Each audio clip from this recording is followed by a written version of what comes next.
So, hello and welcome to another Flower of Light Mystery School podcast. And as usual, Christine is with me today. Hello. And Charlotte. How are you doing? So, I just want to say, well, first of all, I suppose, welcome to December 2020. Exactly. Woo! Happy December. Happy December. So, just to kind of go back to the first podcast, I was just thinking, and we were just talking before we started about the first podcast we did. Wow. Which was in 2019. I think it was October or September 2019. Ah, Yeah, crazy, isn't it? Wow. Doesn't time seem, flies. doesn't There is seem no that time, long. but time does fly, even though it doesn't exist. And that first podcast was about breaking the spell, Yeah. which, looking back, it was quite appropriate. But in that podcast, what I was saying, I suppose the kind of main focus of what I was trying to get across was that it's your awareness that breaks any spell. Now, I know a lot of people might not resonate with the word spell, but you can use any word you want. I mean, we could change the word spell for amnesia Yeah. Waking up. or illusion. The Or- Matrix. Would that be one? So? Well, you could say that, yeah.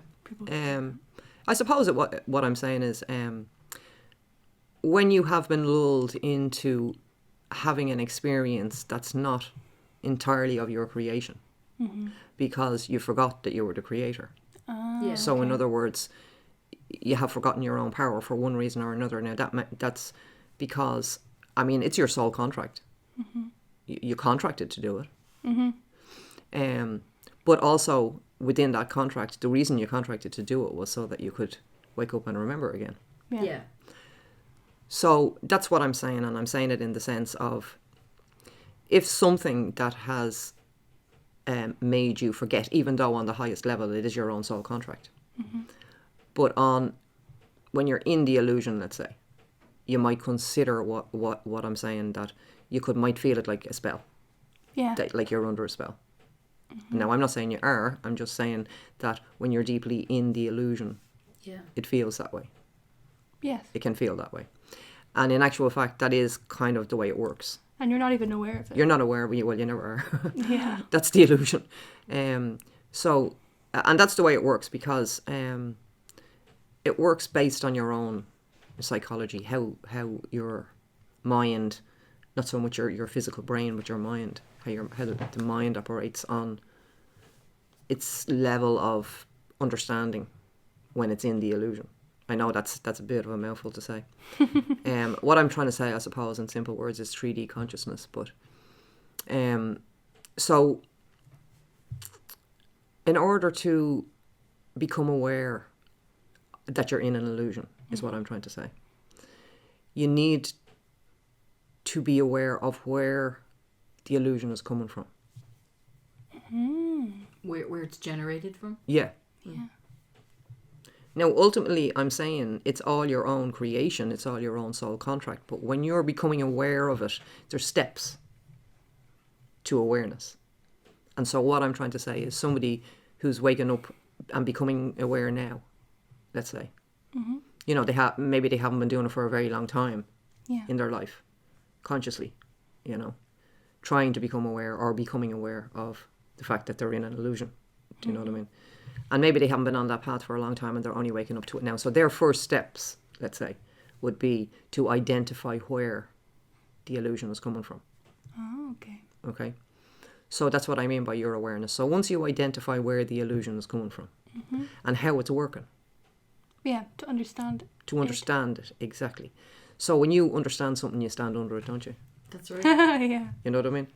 So... It's words as well. Right?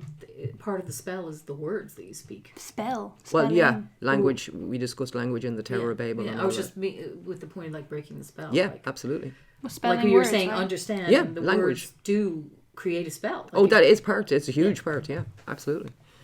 And so, to identify where it's coming from and how it operates and how it works is kind of the first steps that most people will take Yeah. as they're becoming aware that they are in what they call an illusion. Now, the next step that you're going to take. So, if you understand something, you're standing under it. Yeah. So, what do you do if you rise above it? What would you call that? Overcoming it. Ascending. Oh, yeah. because the word ascension means to rise above something. Yes. So I know a lot of people, now we're talking about words, remember, and your mum just said about spells and things like that. So, you know, that's the context that I'm talking in. You know, so if you think of standing under something, understanding something, okay, that's the steps when you're beginning to wake up in the illusion. You're standing under it and you're identifying it and you're going, okay, that's where it's coming from, and Examining it. that's how it's been working on me, you know. And that's how, and then you start to see it, you know. You start to see the illusion then, and that's now you've identified it. You've identified how it's working on you. You've identified where it's coming from. And so now you're standing under it, but you now can go above it, which means to ascend. So to ascend means to rise above something. So once you've developed the standing under or the understanding, Yeah. now you can ascend above it. So you're looking at it from a higher perspective. And when you get to say that, I don't want to put it in steps, but just for the sake of the podcast, when you get to that second step where you're have ascended above it, so you're looking at it, if you want to put a direction on it, you're looking down on it now, you know. Yeah. And so you can see it for what it is. So from that perspective, you will start to realize maybe it was me that created that illusion, because in the second part, when you ascend and start to look down, you're seeing it from a different perspective. Yeah. So instead of seeing from within the illusion, when you are above it and looking down, you start to evolve your understanding. Okay? Again, you might think now this means I'm under something else. Well, yeah, because there's steps, of course, in every way. You know? Like you're omnidimensional. You're always going to be resonating through higher frequencies of yourself. So you're always going to be somewhere on that. You know what I mean? Yeah. So when you're above, let's say, and looking down on that, it's at that point that you might start to think and feel that, well, maybe I created that whole illusion myself. Which is really the case. You see, when you're in it, there's always a black and white. We discussed this before. When you're in the illusion is the duality. Yes. And that means everything is separate. Yeah. Duality consciousness polarizes and separates things. Yeah. So when we go above the illusion, you see, in duality consciousness, Charlotte, you always have to be right or wrong. Exactly. There's no middle ground in duality consciousness.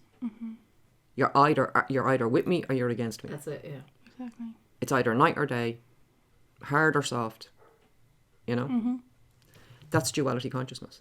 And duality consciousness separates and polarizes.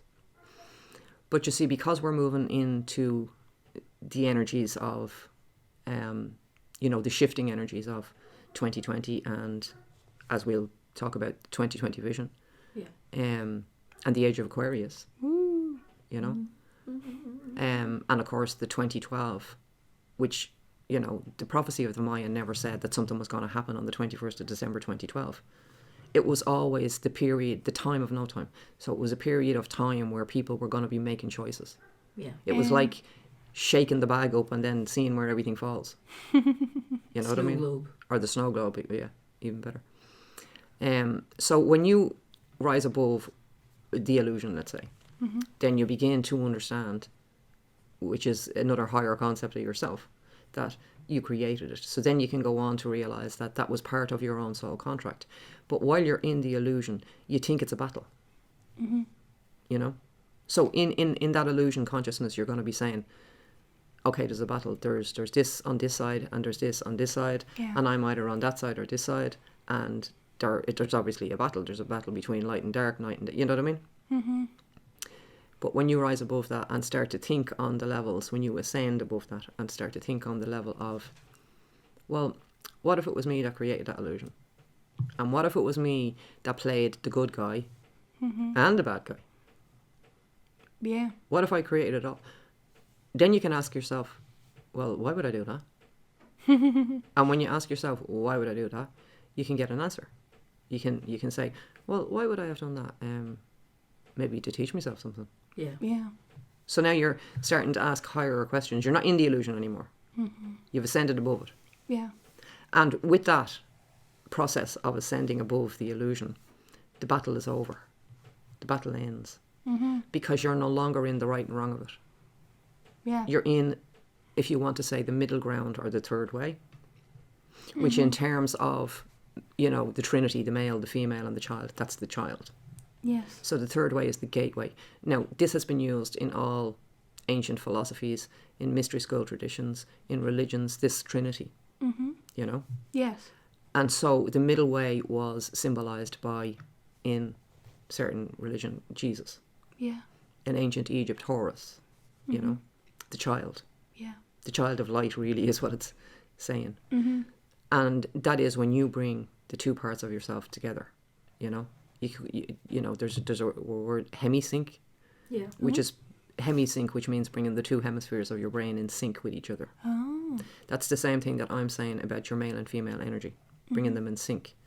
Same thing. Well, it's not quite the same thing. Your physical brain and your energies are different, obviously, but it's leaning towards the same process. Yeah. So when you bring those two energies together, you create the child on the higher level. It's exactly the same as we produce in the physical world. Yeah. The male and female has to come together in perfect harmony to produce a child. And that's exactly how we recreate ourselves on a higher level. We bring our male and female together within ourselves, which creates the child within ourselves. We are the three in one. Yeah. Yeah. We are the Trinity, which becomes the multiplicity. Fractals. That's where your geometry comes in. Yeah. But when you... So the child is the unity. Child is unity consciousness. If you think of a child doesn't live in the past. It doesn't live in the future. It's not worried about the past. It's not anxious about the future. It just lives in the moment. It plays. And the best thing a child has is imagination. Yes. Imagination is source energy within you. That's it. So, so that's just one thing I want to say. I just wanted to link it to this podcast today, that the first podcast we did in 2019 was Breaking the Spell. And so here we are, 1st of December 2020. And Not too far from 2021. and so I suppose, you know, I was saying to you, when you rise above the illusion and begin to realise that maybe you played all the parts. Yes. Maybe there was no good guy and bad guy. Maybe you created all that for yourself. To wake yourself up. Because if there is no so-called bad guy, Yes. how would you have ever woken up? Yeah. It's the bad guy that wakes you up. The bad guy is the Yeah, the catalyst. shock. The bad guy is the catalyst to wake you up. Yeah. Yeah. So you created that catalyst yourself. Now, within the illusion, there is a bit of a trap where you get caught in the battle of literally fighting yourself. What you're doing is you're fighting the bad guy that you created. You know what I'm saying? Yeah. Except, so it's like you shouldn't fight them. You should just like accept it, right? Exactly. And realize that. Well, no, that's not to say, of course, I'm not trying to say... Well, yeah, I know. I'm not trying to say that you've got to let people walk all over you. That's not what I mean. No. What I'm trying to say is that on a higher self-realisation, Yeah. you begin to understand that there is no battle. In unity consciousness, there is no battle. There is only love. That's right. There is no battle between black and white, night and day, good and bad.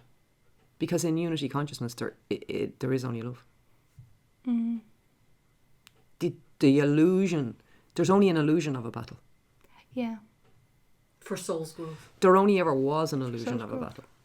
It's only an illusion. And it's actually all for the positive. Yeah. And we spoke about this before. Everything is neutral. It's you who labels it good or bad. Yeah. You know? And that's the duality consciousness, So is it? I know it is difficult to come out of that. Oh, yeah, it is. It is, of course. That's why it's called the great work.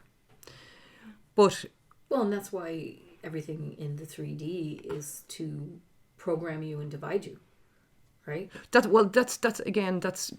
duality consciousness. It separates and polarizes. And that's the nature of the third dimension. That's why you I came know. here. You came here for this experience. You growth, created it exactly, yourself. So to get caught up in the battle of it Means that you're is draining your energy. Yeah, exactly. It's just taking your energy and you're And not keeping you moving here. forward. Yeah, you're not moving forward at all. So, but you can do that for a long time if you want. Of course you can. But eventually you will come to the realization that, you know what, there is no battle.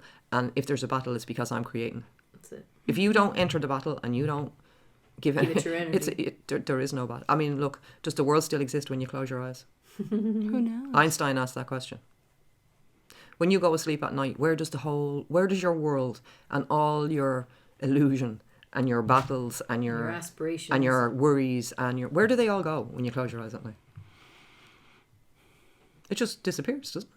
It only starts again when you open your eyes. That's it. So it's your consciousness that's creating it. Yeah.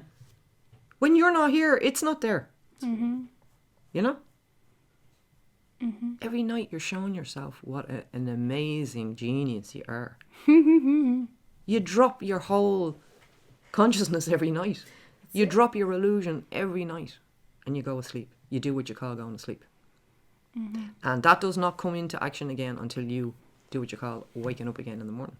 It's kind of like, is it like reversed or something, right?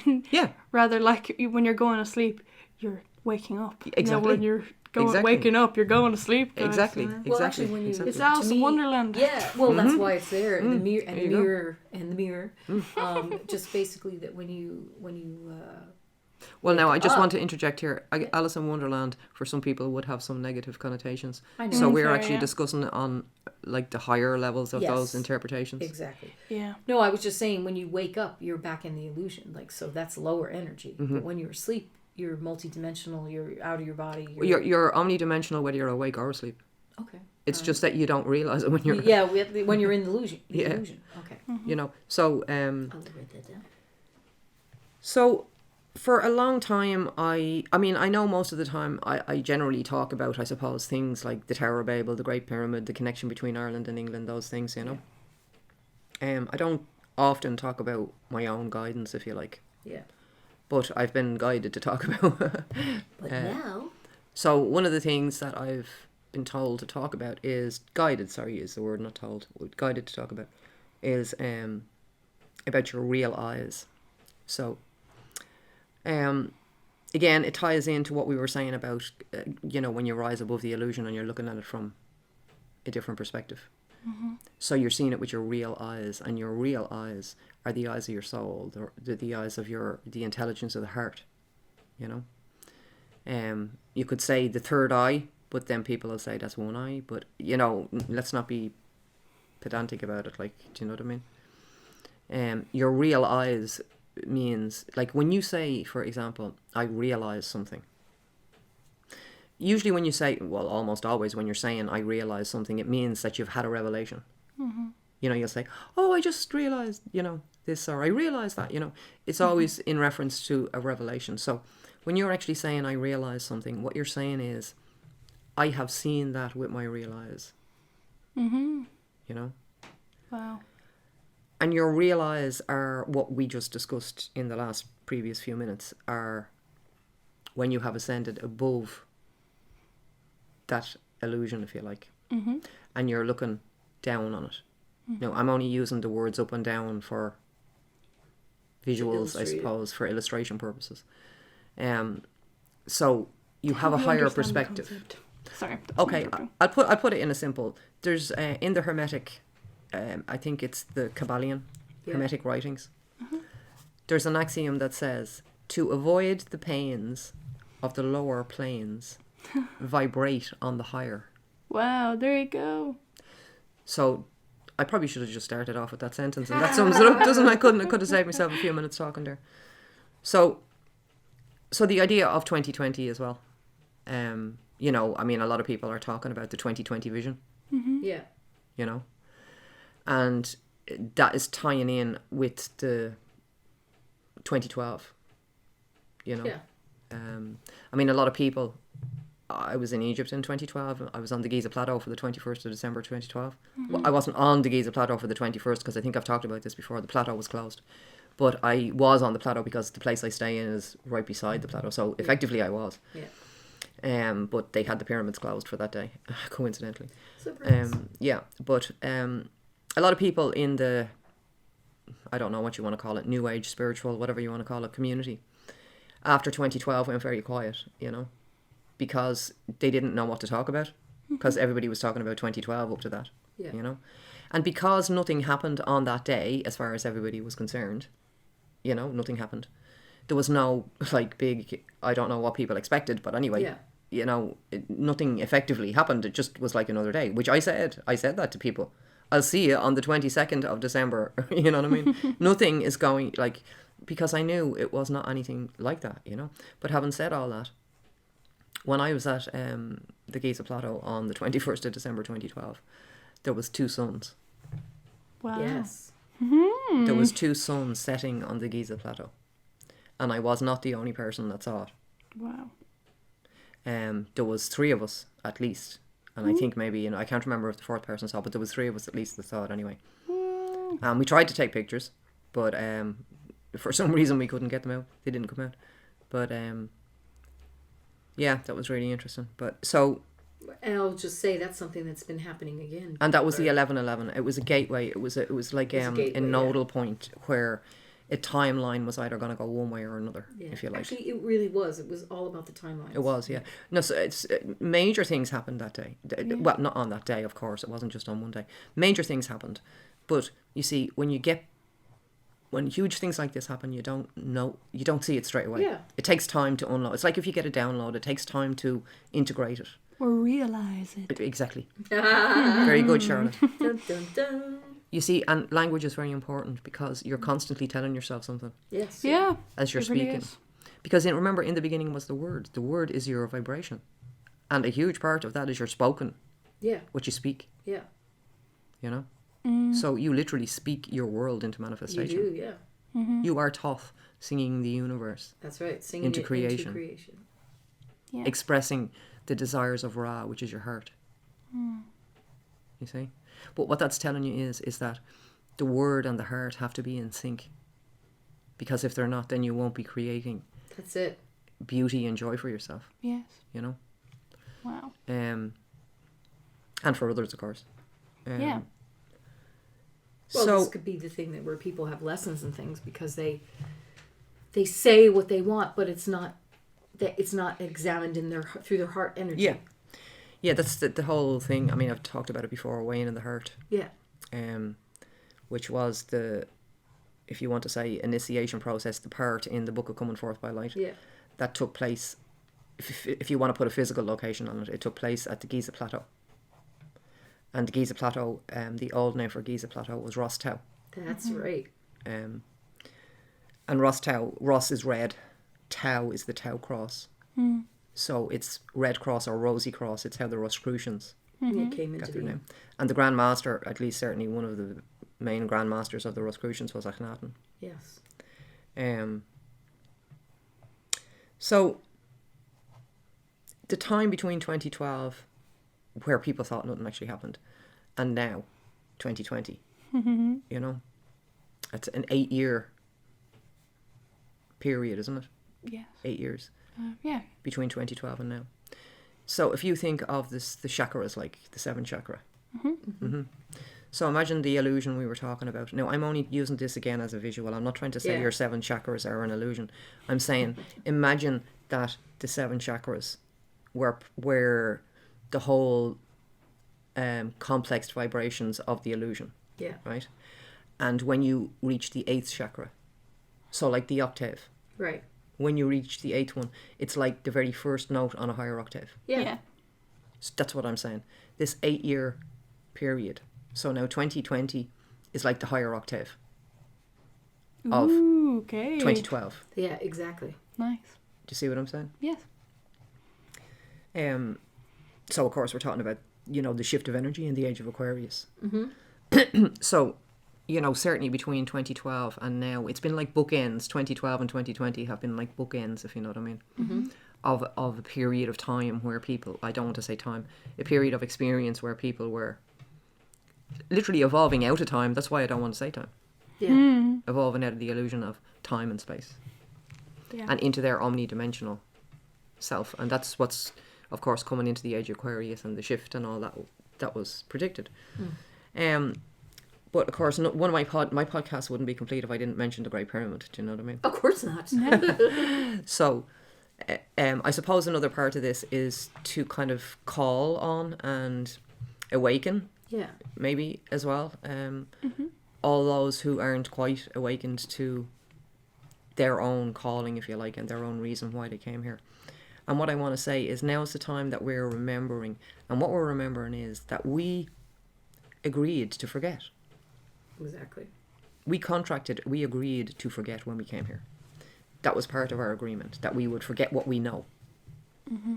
Because we weren't going to be able to operate in our lives up to the point, you know, we wouldn't have been able to operate properly if we came here fully you wouldn't have been able to get through your life. Yeah.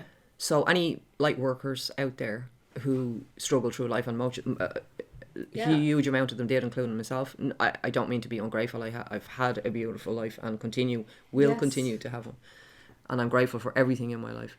But we've all had emotional struggles and addictions and all sorts of things like that. Challenges we had to and deal with. Things for growth and learning. And that's why we had them, because we agreed to have them, you know. Yeah, exactly. But when you don't know the reason, they can be very upsetting and draining, and it takes a lot of strength to get through them. They could be a trap. Yes, but you always know that you're going to get through. Yeah. Because that's what you contracted to do. Yeah. So all light workers that are here agreed to forget. Yeah. And the forgetting is the pain when you because you know you've forgotten. That's the problem. Yeah, that's as a light worker, you always know you're after forgetting something. And you go around with your whole life going, I know, Something's I'm after not forgetting quite something right really. here. And there's this Whatever. underlying current all the time that you've forgotten something that you shouldn't have forgot. You have a sense of loss. You have a sense of, and I think that's what causes a lot of the things that most light workers end up going through in their lives. Mm-hmm. But then you start going through the remembering process. And this is what I'm trying to say. This is where we're moving into now. Yeah. All light workers now are remembering that they agreed to forget. And now they're remembering, oh yeah, that's right, I agreed to forget about this. And they're remembering what they used to remember, what they know, what they actually know. So you're not learning anything new, you're remembering. Mm-hmm. And that's what I say to people, even in workshops and on journeys. I'm not telling you anything new. Yeah. I'm just showing you stuff you already know. Mm-hmm. You know? And you can see that in people who come to workshops and they're just amazing the first time they do it. You know? Yeah. Like you, Danny. Yay. So, I wanted to talk about the 144 thousand casing stones that were in the Great Pyramid. Yeah. You know? They were in the Great Pyramid, or they were like the ones that make Sorry, that make thanks, up it? Charlotte. They were the casing stones of the Great Pyramid, so they were on the outside. Okay. You're right, yeah. They weren't in, they were outside. So they were the casing stones of the Great Pyramid, and there was 144,000 highly polished casing stones on the outside of the Great Pyramid. And limestone is white, you know, when limestone is highly polished, it's white stone. So you can imagine the Great Pyramid covered in white stone. Wow. Like Newgrange. And the sun hitting it then, you know? Yeah. It would have been like a star on the ground. Yeah. Do you know what I mean? And in fact, that's what all the pyramids were covered in casing stones, you know?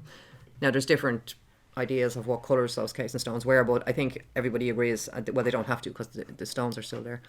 Well, some of them. So they're not there anymore? They're not Oh, no, there? they were taken away. The casing stones, yeah. I mean, sure, they've dismantled the Great Pyramid to a large degree from the inside out and outside in, you know, over the years and even up to this day.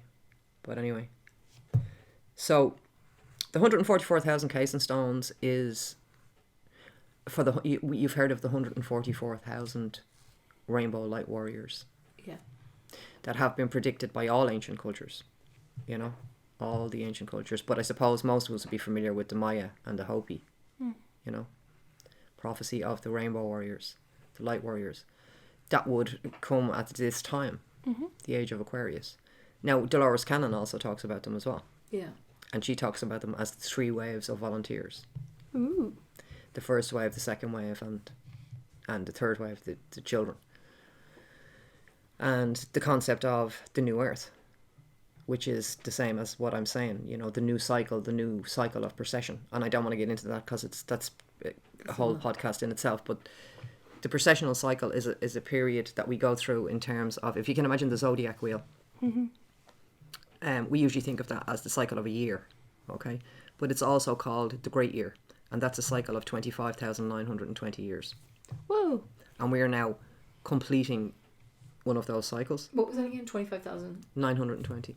So, well, that figure varies from people to people, but it's generally 25,000 to 26,000 years. I'm using the exact figure of 25,920 because I think that's the figure, because that figure is all encoded into the Great Pyramid. So I would say that's the correct figure. And so that's bringing us in now to the age of Aquarius. People have called it many things: the shift, the new earth, Yeah. and all the people that came to prepare for this and to activate this. So they're called the three waves by Dolores. They were prophesied by all the ancient cultures. Yeah. And there was a stone for every one of them in the Great Pyramid. That's right. Oh. A casing stone outside. Nice. And the sun would hit it. You know, when the sunlight hit the Great Pyramid, Wow. with all its 144 highly polished casing stones, they would shine like stars, you know. Wow. And the floor, the path leading up to the Great Pyramid was covered in black basalt, That's right. Wow. which was highly polished. Now, that would reflect the night sky. So when you were walking on the ground up to the pyramid, you could actually see the reflection of the stars and the moon and everything Wow. on the ground that you were walking on. Whoa. So you were literally walking on the stars, if you like. You were a You were a star star walker. walker, You were yeah. a star I walker. love that. Yeah. And you were walking up to this shining white light. That's why one of the names for the Great Pyramid was called Takut, which means the light. It had many different names. One of them was Takut, which means the light. So 144,000 was the amount of casing stones, as I said, for each light warrior that would be here at this time to bring in the new earth. And if you multiply 144 by 2, you get 288. So 288,000 miles per second is the speed of light. Now, that's according to the people who created the Great Pyramid and put all these casing stones in. Okay? According to our scientists, it's 286,000 miles per second. I think it's miles or kilometers. I'm not sure anyway. We'll have to look at that. I think it's mine. Miles, I think. I'm going to go with what the ancient Egyptian, or those ancient people who created the Great Pyramid, what they said, which was 288, which is 144. Now, I'm saying that for a reason, okay? You might be saying, why is she talking about that? Because the acceleration of your consciousness to standing above the illusion and looking down on it and understanding that you actually created it all, therefore there is no battle, you know? Yeah. In other words, ascension. That involves the acceleration of what you consider to be the speed of light. One of the things that Einstein knew but didn't let on was that the speed of light is not constant. Yeah. I mean, he knew that. His experiments with gravity bending light showed him that the speed of light's not constant. It can be changed. Really? Well, if a gravitational field, which he proved, if light has to bend around a gravitational field, then it slows it down. Has to slow it down. When it starts to bend, it has to slow. Yes. If prisms break light down into 7 different Yeah, rays, if you like, then that also has to slow light down. You see, it's all relative as well. It's the whole relativity thing as well.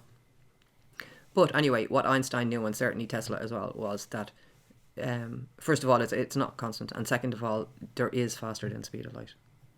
Now, I know people will say, no, there's not. That's impossible. There is. There is faster than speed of light. And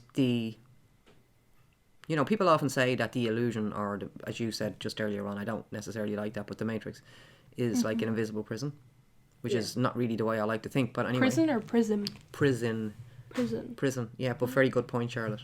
Prison and prism are very close. Speaking of spelling. Exactly. That's what I'm saying about the language as well. Very good observation there. Prison and prism. But I was actually saying prison, as in a jail, Yes. because a lot of people will say it's an invisible prison. Yeah. There are a lot of people out there who want to just tell you about how bad everything is. Yeah. There's a lot of people out there who offer you endless information about all the reasons why you should be terrified. Yeah. And how terrible the whole situation is. And how terribly worse it's going to get as well. Yeah, exactly. But just pay close attention to those people. Because they are not offering any solutions whatsoever. No. All they're doing is pointing out how terrible everything is. Well, that's not for me. The trap of No, fear, thanks. right? It's a jail. If somebody is offering you fear and no solution, then ask yourself, what's their intention? Yeah. Yeah. There you go. And on the other side of it, why are you listening to it? Exactly. If all this person or people are doing is offering you fear with no solutions, then they're not actually doing what they're saying they're supposed to be doing. Yeah. They're not trying to help you and tell you the truth and tell you all their truth and all of this. No. If they were genuinely doing that, they'd be offering solutions. Yeah. They're not. They're just putting you into fear. So, to me, that's enough for me. Let that be your catalyst. Well, that's exactly it. Exactly right. It's useful if you allow it to be a catalyst. Yeah. It's a trap if you get caught in it. Yeah. Now, don't get me wrong. I've got caught in it myself. Yeah. It's easy. Exactly. But I also then realised it was a catalyst. Yes. So that's again part of the process. Yeah. You know? And you will eventually realise it's a catalyst. It's just how long a person is going to stay in that, you know, place of kind of soaking up all that fear stuff, you know. But eventually they will realise that it's a catalyst, you know. Yeah. So I just wanted to say as well, there's, since I spoke about the Hermetic texts earlier on, I'm talking about the Emerald Tablets, Emerald Tablets of Thoth. And the Hermetic, in case anybody doesn't know, the Hermetic texts and the Emerald Tablets of Thoth are all a compilation of the same writings, if you like. The Hermetic writings, I'll tell you how Thoth and Hermes is the same. Is that So, like... Dehuti or Jehuti was the word, and we say Thoth, was the word for Thoth in ancient Egypt. But in Greece it was Hermes. Yeah.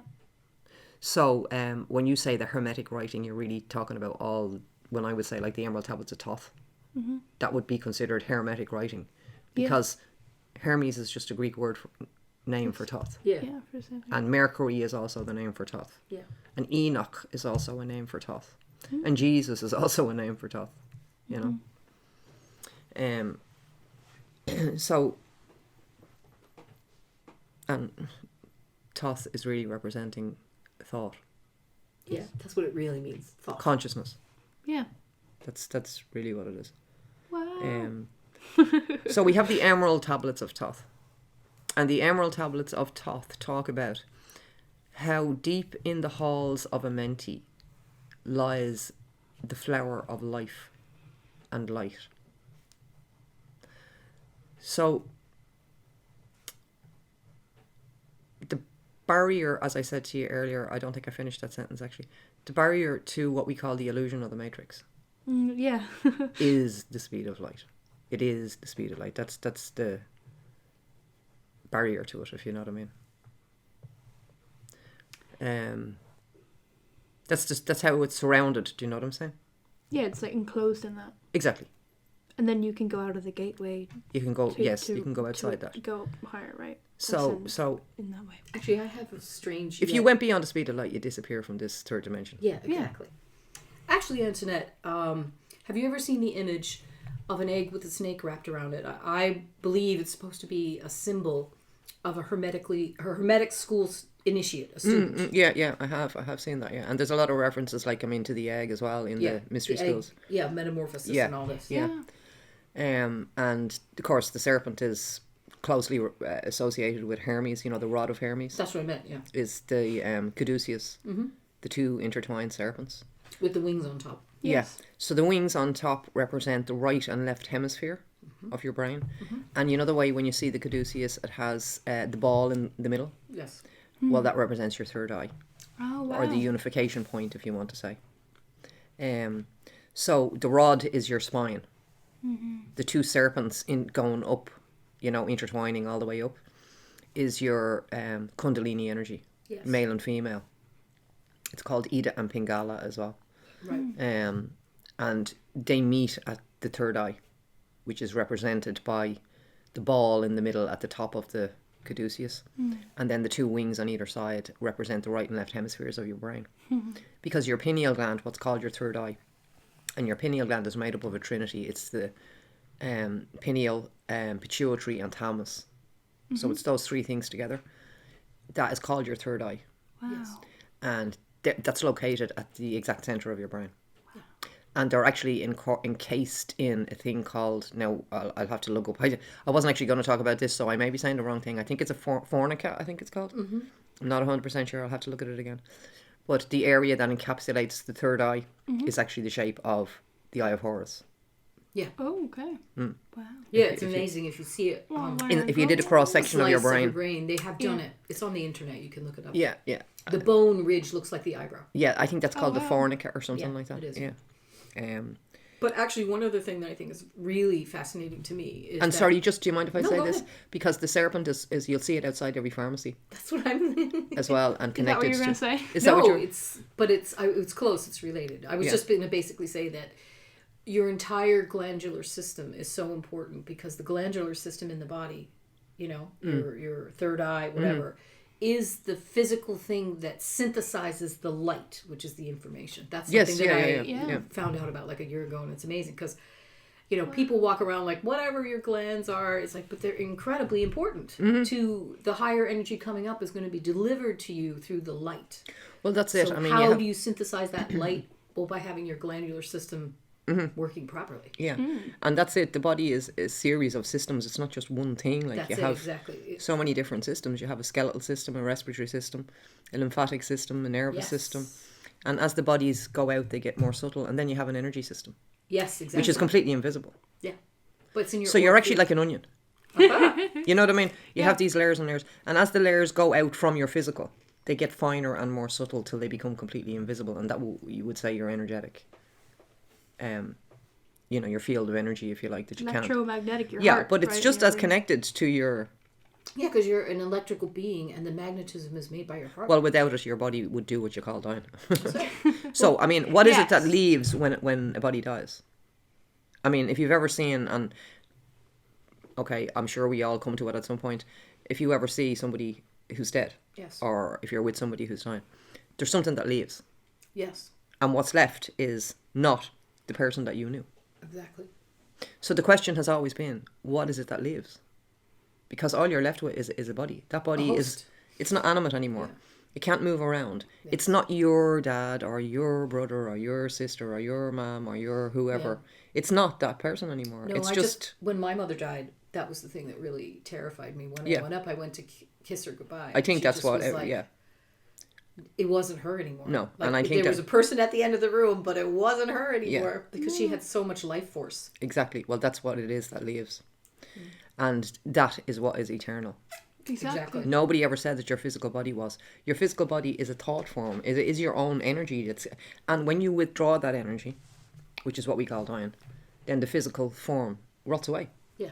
Because you're not you're not keeping your energy on it anymore. Oh, you don't need it. You've withdrawn from it. But it doesn't mean that you're gone. You know? Yes. That energy is eternal. Exactly. It's just the body that was holding it is going to wither away because the energy is not feeding into it anymore. Yeah, and so people actually often say they don't even believe in all of that. But the point is, your physical body wouldn't even be alive and animate if that invisible energy was not feeding into it. That's it, yeah. And that's your consciousness, that's your source energy. Well, have you never seen, people who they say they die of broken hearts? Like, a perfectly healthy person is devastated by something and then immediately they might die. Oh, it does happen, yeah. Long-term couples together, when one dies, another one exactly. dies maybe 6 months later, and there's absolutely nothing wrong with the other person at all. It's just because they have... It was like my grandmother and my grandfather, actually.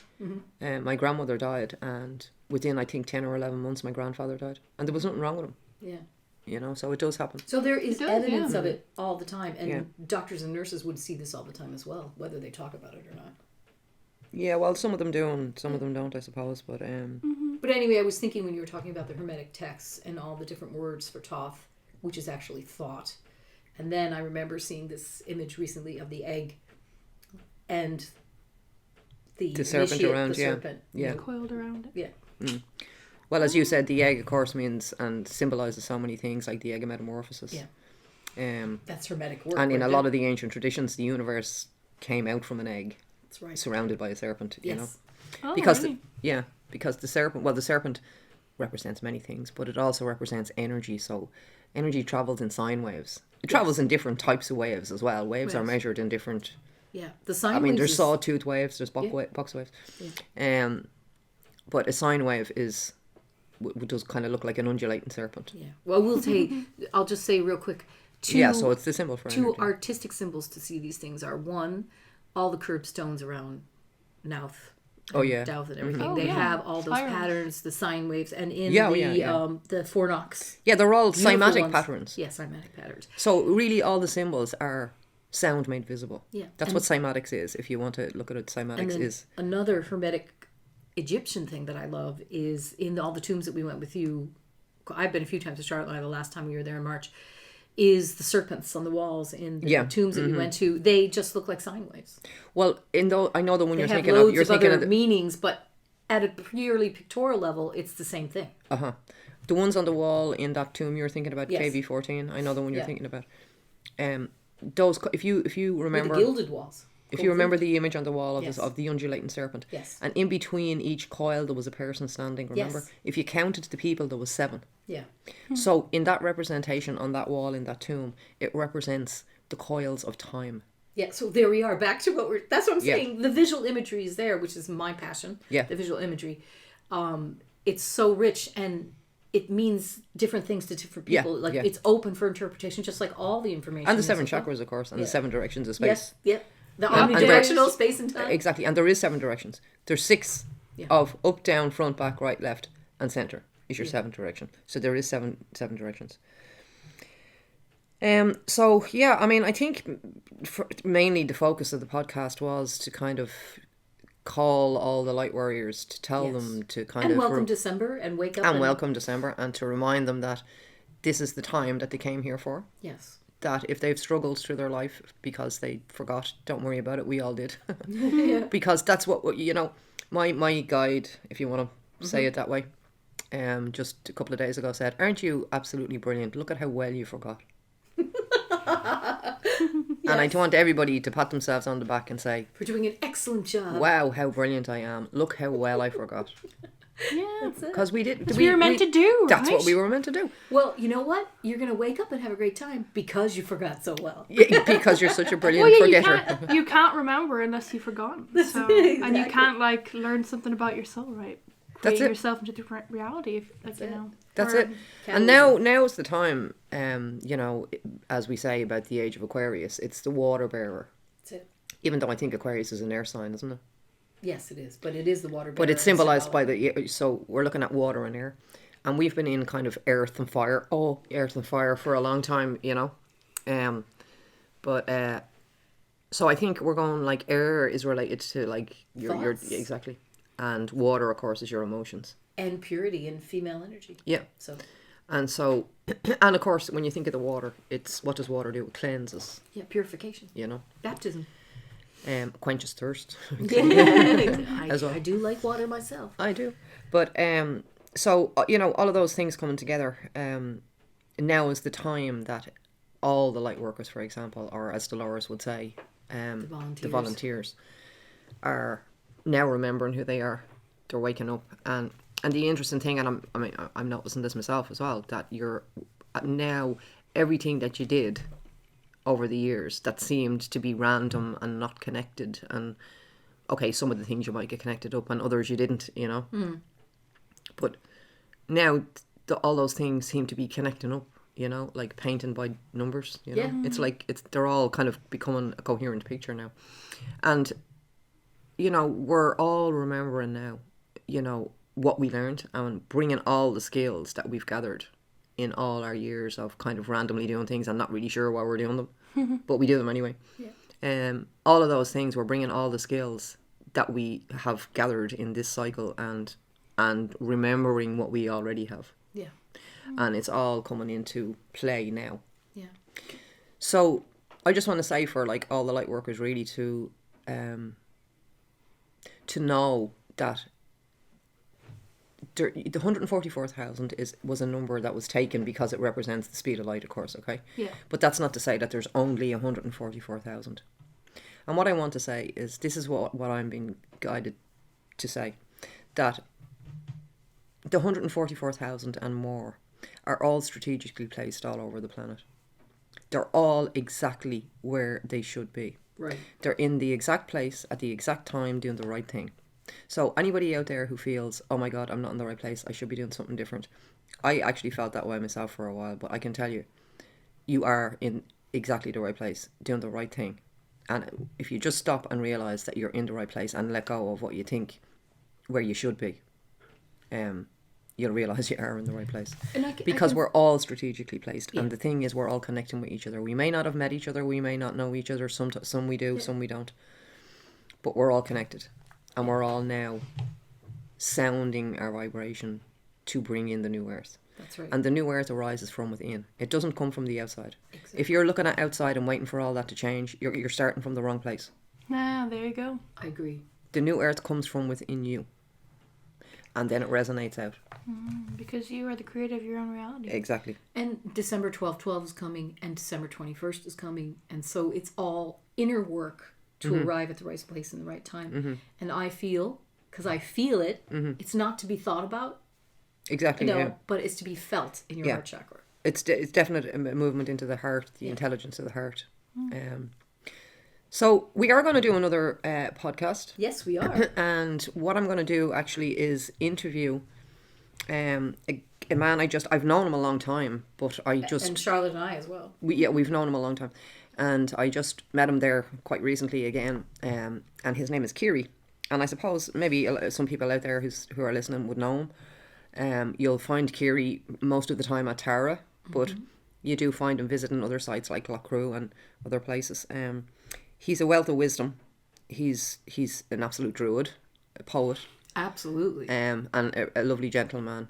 So he's agreed, which I'm delighted about, to have an interview with us. So I'm happy to say that fairly soon we'll be putting up a podcast. Yeah. And it'll be our first interview. And it'll be our first interview, so that's good. And it's part of activating and awakening the Emerald Isle, Ireland. But in truth, the Emerald Isle refers to the whole earth. You know, Gaia herself is the Emerald Isle. And just a quick thing I want to say, I was mentioning about the Emerald Tablets and the flower of light and life that are in the halls of Amenti. So I just want to say quickly, the flower of light is it goes beyond the flower of life, the physical geometry. There's another phase beyond that called the flower of light. Yeah. And the flower of light relates to what we might call the crystal grids. So the law of correspondence states as above, so below. What I'm saying is there's a template of the crystal grids contained in the halls of Amenti. Yeah. And when that template resonates to a higher frequency, then the crystal grids of the earth automatically and instantaneously resonate to the same high frequency. Exactly. And that flower of light has been resonating at the higher frequencies since, if we want to put it in linear time, 2010. So it's there, it's already done, and it's available. And I just want to say that be sure every one of us are connected to each other. We're all aware of each other, and we will meet each other. It's like climbing a mountain. If you're doing it from everybody is climbing the same mountain, but we're all doing it from different sides. Yeah. And you only actually meet and see who's climbing the mountain with you when you get to the top. Yes. So I'm looking forward to meeting you all at the top. Yeah, yes, that's good. Us as well. And on that note, I'm going to end the podcast. Okay. So we're going to send love, light, and high vibe rainbow light. Yay, high five rainbow light. So winging your way. Feel it in you right now. That's it. We're calling together the high vibe light rainbow tribe. Nice. Okay, take care and goodbye till the next time. Okay. Bye. Bye. Take care. Thanks for listening.